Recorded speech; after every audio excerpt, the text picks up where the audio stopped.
Microsoft ਔਰ ਇਹ ਸਾਰੀ ਜਿਹੜੀ ਆਈਟੀ ਇੰਡਸਟਰੀ ਦਾ ਇਹਨਾਂ ਦਾ ਇੰਡੀਅਨ ਮਾਫੀਆ ਜਿਹੜਾ ਉੱਥੇ ਸਿਲੀਕਨ ਵੈਲੀ 'ਚ ਬੈਠਾ ਬੇ ਏਰੀਆ 'ਚ, ਉਹ ਕਿਵੇਂ ਉਹ ਸਿਸਟਮ ਨੂੰ ਉਹਨਾਂ ਨੇ ਕਰਪਟ ਕੀਤਾ ਹੈ, ਕਿਵੇਂ ਆਪਣੇ ਬੰਦੇ ਖਿੱਚਦੇ ਨੇ, ਕਿਵੇਂ ਕਿਸੇ ਹੋਰ ਨੂੰ ਜਿਹੜਾ ਨੇੜੇ ਨਹੀਂ ਲੱਗਣ ਦਿੰਦੇ। ਕਿ almost 73% B2 visa Indians support ਇਹਨੇ ਕੀਤੀ B2 ਵੀਜ਼ਾ ਦੀ। ਇਸਨੇ ਜਿਹੜਾ ਵੀ ਰਾਮਾਸਵਾਮੀ ਕੇ ਕੌਣ ਹੈ ਵੀ ਇਹ ਤਾਂ ਵਸਟ ਹੈ, ਉਹਨੇ ਨਾਲ ਦੀ ਨਾਲ ਅਮਰੀਕਨ ਕਲਚਰ ਨੂੰ ਭੰਡਿਆ।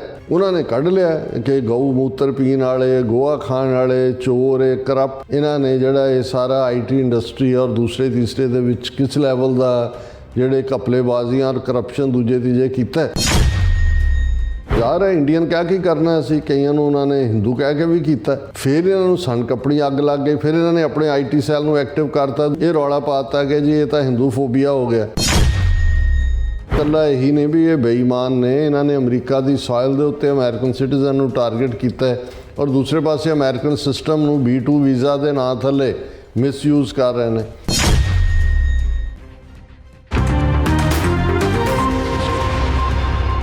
ਦਰਸ਼ਕੋ, ਬ੍ਰੇਕ ਬਾਅਦ ਤੁਹਾਡਾ ਸਭ ਦਾ ਭਰਪੂਰ ਸਵਾਗਤ ਹੈ। ਸੋ ਵੀਰਸ, ਗੱਲਬਾਤ ਕਰਨ ਜਾ ਰਹੇ ਹਾਂ ਕਿ ਟਰੰਪ ਐਡਮਿਨਿਸਟ੍ਰੇਸ਼ਨ ਤੋਂ ਆਉਣ ਤੋਂ ਪਹਿਲਾਂ ਹੀ ਅਮਰੀਕਾ ਵਿੱਚ H1B ਦੇ ਵੀਜ਼ਿਆਂ ਨੂੰ ਲੈ ਕੇ ਛਿੜੀ ਤਿੱਖੀ ਬਹਿਸ ਨੇ ਹਿੰਦੂ ਤਵੀਆਂ ਨੂੰ ਪੂਰੀ ਤਰ੍ਹਾਂ ਨੰਗਿਆ ਕਰ ਦਿੱਤਾ।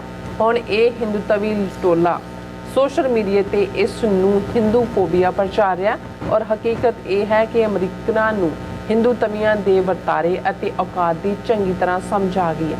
ਸੋ ਇਸ ਬਾਰੇ ਆਪਾਂ ਗੱਲਬਾਤ ਕਰਨ ਜਾ ਰਹੇ ਹਾਂ। ਸੋ ਅਸੀਂ ਚਾਹਾਂਗੇ ਕਿ ਤੁਸੀਂ ਇਸੇ ਤਰ੍ਹਾਂ ਬੜੇ ਰਹਿਣਾ, ਦੇਖकर ਸੁਣ ਲਿਆ, ਲਿਖਣ ਲਈ ਤੁਹਾਡਾ ਸਭ ਦਾ ਬਹੁਤ ਬਹੁਤ ਸ਼ੁਕਰੀਆ ਜੀ। ਡਾਕਟਰ ਸਾਹਿਬ, ਕੀ ਕਹਿਣਾ ਚਾਹੋਗੇ? ਦੇਖੋ, ਭਾਵੇਂ ਇਹ H1B ਵੀਜ਼ਿਆਂ ਨੂੰ ਲੈ ਕੇ ਬਹਿਸ ਤਾਂ ਕਈ ਦਿਨ ਪੁਰਾਣੀ ਹੈ ਔਰ ਸਾਨੂੰ ਵੀ ਬਹੁਤ ਸਾਰੇ ਵੀਰਾਂ ਨੇ ਕਿਹਾ ਜੀ ਤੁਸੀਂ ਇਸ ਦੇ ਉੱਤੇ ਗੱਲ ਕਰੋ, ਪਰ ਮੈਨੂੰ ਉਦੋਂ ਕਿ ਲੱਗਦਾ ਸੀ ਕਿ ਵੀ ਸ਼ਾਇਦ ਕਈ ਚੀਜ਼ਾਂ ਜਿਹੜੀਆਂ ਇਮੀਡੀਏਟ ਲੱਗ ਰਹੀਆਂ ਹੋਣ ਵੀ ਸਾਡੇ ਫਾਇਦੇ 'ਚ ਜਾ ਰਹੀਆਂ।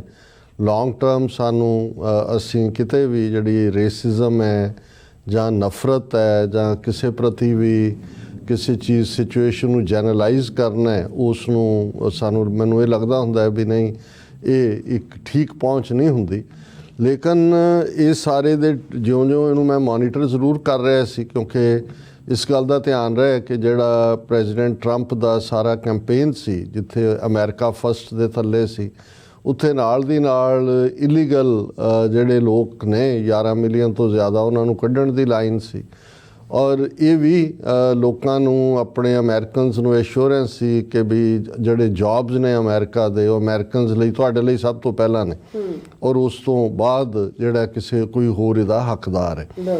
ਪਰ ਔਰ ਇਸ ਦੇ ਲਈ ਜਿਹੜਾ ਓਵਰਆਲ ਕਿਵੇਂ ਇਕੋਨਮੀ ਨੂੰ ਔਰ ਨਜ਼ਰਸਾਨੀ ਕੀ ਕਰਨੀ, ਇੱਕ ਨਵਾਂ ਮਹਿਕਮਾ ਕ੍ਰੀਏਟ ਕਰਨ ਵਾਂਗ ਸੀ ਕਿ ਐਲਨ ਮਸਕ ਨੂੰ ਉਹਦਾ ਇੰਚਾਰਜ ਬਣਾਇਆ ਔਰ ਵਿਵੇਕ ਰਾਮਾਸਵਾਮੀ ਜਿਹੜਾ ਕਿ ਪ੍ਰੈਜ਼ੀਡੈਂਟ ਦੀ ਰੇਸ ਦੇ ਵਿੱਚ ਪ੍ਰਾਇਮਰੀ 'ਚ ਜਿਹਨੇ ਰਨ ਵੀ ਕੀਤਾ ਸੀ ਔਰ ਉਹ ਸਾਰੇ ਨੂੰ ਜਿਹੜਾ ਉਹਨੇ ਉਹਦੇ ਐਲਨ ਮਸਕ ਦੇ ਨਾਲ ਲਾ ਦਿੱਤਾ। ਹੁਣ ਕਈ ਵਾਰ ਇਹ ਹੁੰਦਾ ਕਿ ਵੀ ਇੱਕ ਪੰਜਾਬੀ ਦੀ ਐਕਸਪ੍ਰੈਸ਼ਨ ਹੈ ਵੀ ਚੋਰ ਨਾਲੋਂ ਪੰਡ ਕਾਲੀ। ਹੁਣ ਕਈ ਚੀਜ਼ਾਂ 'ਚ ਜਦੋਂ ਤੁਹਾਨੂੰ ਪਾਵਰ ਜਾਂ ਕੋਈ ਵੀ ਚੀਜ਼ ਅਥਾਰਟੀ ਮਿਲਦੀ ਹੈ ਤਾਂ ਤੁਹਾਡਾ ਅੰਦਰ ਵੀ ਬਾਹਰ ਆ ਜਾਂਦਾ ਹੈ। ਕਈ ਵਾਰੀ ਤੁਸੀਂ ਕੁਛ ਚੀਜ਼ਾਂ ਅੰਦਰ ਲੁਕੋਈਆਂ ਹੁੰਦੀਆਂ ਨੇ ਔਰ ਤੁਸੀਂ ਬਹੁਤ ਮਿੱਠੇ ਲਫ਼ਜ਼ਾਂ ਨਾਲ, ਔਰ ਕਿਉਂਕਿ ਵਿਵੇਕ ਰਾਮਾਸਵਾਮੀ ਮੋਰ ਲਾਇਲ ਦੈਨ ਦਾ ਕਿੰਗ ਵਾਂਗ ਸੀ, ਵੀਜ਼ਾ ਇਸ਼ੂ, ਇਲੀਗਲ, ਇਹ ਉਹ, ਪਰ ਜਦੋਂ ਉਹਦੀ ਸਾਰੀ ਟ੍ਰੇਨਿੰਗ ਕੀ ਹੈ, ਕਿੱਥੇ ਹੈ, ਕੀ ਹੈ, ਹਿੰਦੂ ਤਵੀਆਂ ਤੋਂ ਤਾਂ ਇਹ ਬਚ ਸਕਦੇ ਹੀ ਨਹੀਂ। ਇਹ ਤਾਂ ਸਾਰੇ ਸਵਾਮੀ ਜਿਹੜੇ ਨੇ ਉਧਰੋਂ ਦੇ ਉਸੇ ਹੀ ਨਸਲ ਦੇ ਨੇ। ਹੁਣ ਜਦੋਂ ਉਸ ਨੇ ਇੱਕ ਲਿਖਤ ਦੇ ਵਿੱਚ ਉਹਦਾ ਅੰਦਰ ਜ਼ਾਹਰ ਹੋਇਆ, ਜਿਹਨੂੰ ਗੁਰੂ ਨਾਨਕ ਪਾਤਸ਼ਾਹ ਨੇ ਇੱਕ ਥਾਂ ਫਰਮਾਇਆ ਕਿ ਜੋ ਜੀ ਹੋਏ ਸੋ ਉਗਵੇ, ਮੂੰਹ ਕਾ ਕਿਹਾ ਵਾਓ, ਬੀਜੇ ਬਿਖ ਮੰਗੇ ਅੰਮ੍ਰਿਤ ਵੇਖੋ ਇਹੋ ਨਿਆਓ। ਕਿ ਜੇ ਤੁਸੀਂ ਜ਼ਹਿਰ ਬੀਜ ਕੇ ਅੰਮ੍ਰਿਤ ਮੰਗਦੇ ਹੋ, ਇਹ ਨਿਆਂ ਨਹੀਂ ਹੁੰਦਾ ਔਰ ਜੋ ਤੁਹਾਡੇ ਅੰਦਰ ਹੁੰਦਾ ਹੈ ਉਹ ਅਲਟੀਮੇਟਲੀ ਬਾਹਰ ਆ ਜਾਂਦਾ। ਕਈ ਵਾਰੀ ਮੂੰਹ 'ਚੋਂ ਤੁਸੀਂ ਹਵਾ ਕੱਢਦੇ ਹੋ, ਕੋਈ ਮਿੱਠੇ ਬੋਲ ਕੇ ਕਿਸੇ ਨੂੰ ਧੋਖਾ ਦੇ ਸਕਦੇ ਹੋ, ਪਰ ਹਕੀਕਤ ਜਿਹੜੀ ਆ ਉਹ ਉਹੀ ਹੁੰਦੀ ਹੈ।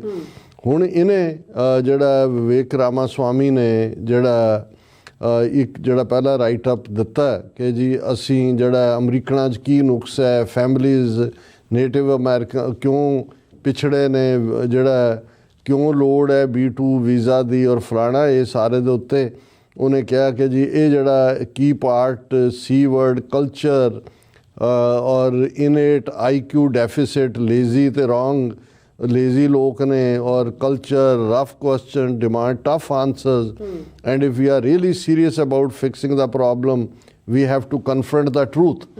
ਹੁਣ ਅਮਰੀਕਨਾਂ ਨੂੰ ਟਰੂਥ ਸਮਝਾਉਣ ਲੱਗਾ ਕਿ ਜੀ our American culture has venerated mediocrity over excellence for way too long, at least since the 90s and likely longer. That doesn't start in the colleges ਕਿ ਜੀ ਅਮਰੀਕਾ ਦੀਆਂ ਵੈਲਿਊਜ਼ ਡੀਜਨਰੇਟ ਹੋਈਆਂ 90s ਤੋਂ ਲੈ ਕੇ। ਦੂਜਾ ਇਹ ਜਿਹੜਾ ਕਲਚਰ ਹੈ ਉਹ ਅਮਰੀਕਨ ਕਲਚਰ ਨੂੰ ਹੀ ਜਦ ਪ੍ਰੋਡਕਟ ਹੈ ਤੂੰ ਉਹਨੂੰ ਦੋਸ਼ ਦੇਣ ਲੱਗਾ ਵੀ ਇਹ ਜਿਹੜਾ ਪ੍ਰੋਮ ਕੁਈਨ ਕਲਚਰ ਹੈ ਜਿਹੜਾ ਕਿ ਮੈਥ ਓਲੰਪੀਆਡ ਚੈਂਪੀਅਨਸ ਨੂੰ ਸੈਲੀਬ੍ਰੇਟ ਨਹੀਂ ਕਰਦਾ, ਔਰ ਇਹ ਜਿਹੜਾ ਡੀਜਨਰੇਟ ਵਾਂਗ ਉਹਨੇ ਇਹਨੂੰ ਪ੍ਰੋਡਿਊਸ ਕੀਤਾ ਕਿ ਵੀ ਇਹ ਡੀਜਨਰੇਟ ਹੈ, ਇਹਨੇ ਕੋਈ ਬੈਸਟ ਇੰਜੀਨੀਅਰਸ ਨਹੀਂ ਬਣਾਏ ਹੈ। ਇਹ culture that venerates Cory from boy meets world, ਔਰ ਉਹ ਅਮਰੀਕਨਾਂ ਨੂੰ ਉਦਾਹਰਨਾਂ ਦੇ ਕੇ ਸਮਝਾ ਰਿਹਾ ਕਿ ਵੀ ਤੁਸੀਂ ਬਿਲਕੁਲ ਡੀਜਨਰੇਟ ਹੋਏ ਹੋ। ਫਿਰ ਉਹਨੇ ਕਿਹਾ ਕਿ ਵੀ ਮੈਂ ਉਹਨਾਂ ਨੂੰ ਜਾਣਦਾ ਬਹੁਤ ਸਾਰਿਆਂ ਨੂੰ ਕਿ ਜਿਹੜੇ ਇਹਨਾਂ ਸਾਰਿਆਂ ਨੂੰ ਉਹਨਾਂ ਨੇ ਚੈਲੰਜਸ ਨੂੰ ਕਿਵੇਂ ਵਿਨ ਕੀਤਾ। ਫਿਰ ਫਿਲਮ ਦਾ ਜ਼ਿਕਰ ਕੀਤਾ ਕਿ ਜੀ ਕਿਸ ਕਿਸਮ ਦੇ American most normal American parents look sceptically at those kinds of parents ਜਿਹੜੇ ਬੱਚਿਆਂ ਦੇ ਉੱਤੇ ਮਿਹਨਤ ਕਰਦੇ ਨੇ, ਉਹਨਾਂ ਨੂੰ ਸ਼ੱਕ ਦੀ ਨਿਗਾਹ ਨਾਲ ਦੇਖਦੇ ਨੇ। More normal American kids view such those kids of kids with scorn, ਕਿ ਐਵੇਂ ਨਫ਼ਰਤ ਭਰੀ ਨਜ਼ਰ ਨਾਲ ਦੇਖਦੇ ਨੇ। ਫਿਰ ਉਹਨਾਂ ਨੂੰ ਕਿਹਾ ਜੀ ਜੇ ਤੁਸੀਂ ਜਿਹੜਾ now close your eyes and visualise which families you know in the 90s or even now who raise their kids according to one model versus the other be brutally. ਕਿ ਕਹਿਣ ਦਾ ਮਤਲਬ ਇਹ ਹੈ ਕਿ ਵੀ ਦਿਮਾਗ ਇੰਨਾ ਖਰਾਬ ਹੋ ਗਿਆ ਕਿ ਉਹ ਅਮਰੀਕਨ ਕਲਚਰ, ਅਮਰੀਕਨ ਪੇਰੈਂਟਿੰਗ ਉਹ ਸਾਰੇ ਦੇ ਉੱਤੇ ਕਰਦੇ ਆ, ਉਸ ਦੇ ਉੱਤੇ ਆਇਆ ਕਿ ਵੀ ਇਹ ਜਿਹੜਾ B2 ਜਾਂ ਦੂਜੇ ਨੇ। ਔਰ ਫਿਰ ਜਦੋਂ ਪਰਤਾਂ ਖੁੱਲ੍ਹਣੀਆਂ ਸ਼ੁਰੂ ਹੋਈਆਂ ਕਿ ਜੀ ਕਿੰਨੇ ਲੋਕ B2 ਵੀਜ਼ਾ 'ਤੇ ਇਹਨਾਂ ਪੀਰੀਅਡ 'ਚ ਆਏ, ਬਾਈਡਨ ਐਡਮਿਨਿਸਟ੍ਰੇਸ਼ਨ ਤੋਂ ਪਹਿਲਾਂ ਕਿੰਨੇ ਸੀ, ਫਿਰ ਕਿਹਨਾਂ ਮੁਲਕਾਂ ਦੇ ਆਏ। ਹਾਲਾਂਕਿ ਇੱਕ ਪ੍ਰਭਾਵ ਉਸ ਤੋਂ ਪਹਿਲਾਂ ਇਹ ਸੀ ਵੀ ਚਾਈਨੀਜ਼ ਬਹੁਤ ਆਉਂਦੇ ਨੇ। ਇਨ ਦਾ ਐਂਡ ਕਨਕਲੂਡ ਹੋਇਆ ਜਿਹੜੇ ਲਾਸਟ ਟਾਈਮ ਤੱਕ ਪਹੁੰਚਦੇ ਕਿ ਆਲਮੋਸਟ 73%, 73% B2 ਵੀਜ਼ਾ ਇੰਡੀਅਨਸ।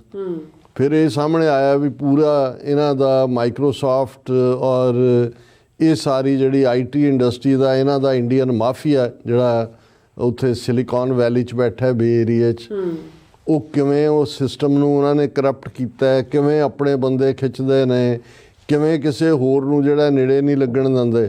ਜਿਉਂ ਹੀ ਇਹ ਫੈਕਟ ਸਾਹਮਣੇ ਆਇਆ ਤੇ ਜਿਹੜਾ ਹੁਣ ਅਮਰੀਕਾ ਦੇ ਵਿੱਚ ਜਿਨ੍ਹਾਂ ਤੋਂ ਵੋਟਾਂ ਲਈਆਂ ਹੋਈਆਂ ਸੀ, ਜਿਨ੍ਹਾਂ ਨੂੰ ਪੂਰਾ ਵਾਰਮ ਕਰਕੇ ਟਰੰਪ ਨੇ ਕਿ America first, American jobs first, ਉਹਨਾਂ ਨੇ ਕਿਹਾ ਵੀ ਜੇ 73% ਇੰਡੀਅਨਸ ਨੂੰ ਇਹ ਆਏ ਨੇ ਔਰ ਹੁਣ ਵੀ ਜਿਹੜੀ ਇਹ ਸਪੋਰਟ ਇਹਨੇ ਕੀਤੀ B2 ਵੀਜ਼ਾ ਦੀ, ਇਸ ਨੇ ਜਿਹੜਾ ਵੀ ਰਾਮਾ ਸਵਾਮੀ ਕੇ ਕੌਣ ਹੈ ਵੀ ਇਹ ਤਾਂ ਵਰਸਟ ਹੈ। ਉਹਨਾਂ ਨੇ ਆਪਣਾ ਪੂਰਾ ਮੋਰਚਾ ਸੰਭਾਲ ਲਿਆ, ਉਹਨਾਂ ਨੇ ਇੰਡੀਅਨਸ ਦੀਆਂ ਕਰਤੂਤਾਂ ਪੂਰਾ ਇਹਨਾਂ ਦਾ ਸੋ ਕਾਲਡ ਉਹਨੇ ਨਾਲ ਦੀ ਨਾਲ ਅਮਰੀਕਨ ਕਲਚਰ ਨੂੰ ਭੰਡਿਆ। ਉਹਨਾਂ ਨੇ ਕੱਢ ਲਿਆ ਕਿ ਗਊ ਮੂਤਰ ਪੀਣ ਵਾਲੇ, ਗੋਆ ਖਾਣ ਵਾਲੇ, ਚੋਰ, ਕਰਪਟ, ਫਲਾਣਾ, ਕਿਵੇਂ ਇਹਨਾਂ ਨੇ ਜਿਹੜਾ ਇਹ ਸਾਰਾ IT ਇੰਡਸਟਰੀ ਔਰ ਦੂਸਰੇ ਤੀਸਰੇ ਦੇ ਵਿੱਚ ਕਿਸ ਲੈਵਲ ਦਾ ਜਿਹੜੇ ਘਪਲੇਬਾਜ਼ੀਆਂ ਔਰ ਕਰਪਸ਼ਨ ਦੂਜੇ ਤੀਜੇ ਕੀਤਾ। ਜਦੋਂ ਇਹ ਹੋਇਆ ਔਰ ਉਹਨਾਂ ਨੇ ਜ਼ਾਹਰ ਹੈ ਇੰਡੀਅਨ ਕਹਿ ਕੇ ਕਰਨਾ ਸੀ, ਕਈਆਂ ਨੂੰ ਉਹਨਾਂ ਨੇ ਹਿੰਦੂ ਕਹਿ ਕੇ ਵੀ ਕੀਤਾ। ਫਿਰ ਇਹਨਾਂ ਨੂੰ ਸਨ ਕੱਪੜੀ ਅੱਗ ਲੱਗ ਗਈ। ਫਿਰ ਇਹਨਾਂ ਨੇ ਆਪਣੇ IT ਸੈੱਲ ਨੂੰ ਐਕਟਿਵ ਕਰਤਾ। ਦੂਜਾ ਹਿੰਦੂ ਫੋਬੀਆ ਇਹ ਰੌਲਾ ਪਾ ਦਿੱਤਾ ਕਿ ਜੀ ਇਹ ਤਾਂ ਹਿੰਦੂ ਫੋਬੀਆ ਹੋ ਗਿਆ। ਹਾਲਾਂਕਿ ਇਹ ਠੀਕ ਨਹੀਂ ਹੈ ਕਿਉਂਕਿ ਔਰ ਇਹਦੇ ਉੱਤੇ ਹੀ ਜਿਹੜਾ ਮੇਰੇ ਕੋਲ ਵੈਸੇ ਪੁਆਇੰਟ ਵਾਈਜ਼ ਪ੍ਰੈਜੈਂਟੇਸ਼ਨ ਵੀ ਸੀ, ਪਰ ਮੈਂ ਘੜੀ ਵੱਲ ਦੇਖ ਰਿਹਾ, ਅੱਜ ਪ੍ਰੋਗਰਾਮ ਥੋੜ੍ਹਾ ਲੇਟ ਵੀ ਸ਼ੁਰੂ ਹੋਇਆ ਔਰ ਉਹਦੇ 'ਤੇ ਬੇਸਡ ਇੱਕ ਟਵੀਟ ਡਾਕਟਰ ਪ੍ਰਿਤਪਾਲ ਸਿੰਘ ਜਿਹੜੇ US ਕਾਂਗਰੈਸ਼ਨਲ ਸਿੱਖ ਕਾਕਸ ਕਮੇਟੀ ਦੇ ਕੋਆਰਡੀਨੇਟਰ ਨੇ, ਉਹਨਾਂ ਨੇ ਕੀਤਾ। ਉਹਨਾਂ ਨੇ ਕਿਹਾ ਵੀ ਇਹ ਜਿਹੜਾ Hindu phobia is an exaggerated narrative circulated to shield the Indian government and its proxies from accountability in America. ਇੱਕ ਪਾਸੇ ਟਰਾਂਸਨੈਸ਼ਨਲ ਰਿਪਰੈਸ਼ਨ ਕਰ ਰਹੇ ਹੋ, ਉਸ ਨੂੰ ਲੈ ਕੇ ਵੀ ਜਿਹੜੀਆਂ ਹਿੰਦੂ ਆਰਗੇਨਾਈਜੇਸ਼ਨ ਸੀ ਬੇ ਏਰੀਏ ਦੀਆਂ, ਅਮਰੀਕਾ ਕੈਨੇਡਾ ਦੀਆਂ, ਉਹਨਾਂ ਨੇ ਹਿੰਦੂ ਫੋਬੀਆ ਸ਼ੁਰੂ ਕਰਤਾ ਕਿ ਜੀ ਇਹ ਜਾਣ ਕੇ ਹਿੰਦੂਆਂ ਦੇ ਖਿਲਾਫ ਨਫ਼ਰਤ ਹੈ। ਉਹਨਾਂ ਨੇ ਕਿਹਾ ਕਿ ਵੀ the sudden spike in alarm over so called Hinduphobia often lacks concrete evidence, but it powerfully distracts from deeper concerns about India's transnational repression targeting Americans on American soil. ਇਹਦੇ ਨਾਲ ਜਦੋਂ ਹੁਣ ਇਹ ਆ ਰਿਹਾ ਵੀ ਕੱਲਾ ਇਹੀ ਨਹੀਂ ਵੀ ਇਹ ਬੇਈਮਾਨ ਨੇ, ਇਹਨਾਂ ਨੇ ਅਮਰੀਕਾ ਦੀ ਸੋਇਲ ਦੇ ਉੱਤੇ ਅਮਰੀਕਨ ਸਿਟੀਜ਼ਨ ਨੂੰ ਟਾਰਗੇਟ ਕੀਤਾ ਹੈ ਔਰ ਦੂਸਰੇ ਪਾਸੇ ਅਮਰੀਕਨ ਸਿਸਟਮ ਨੂੰ B2 ਵੀਜ਼ਾ ਦੇ ਨਾਂ ਥੱਲੇ ਮਿਸਯੂਜ਼ ਕਰ ਰਹੇ ਨੇ.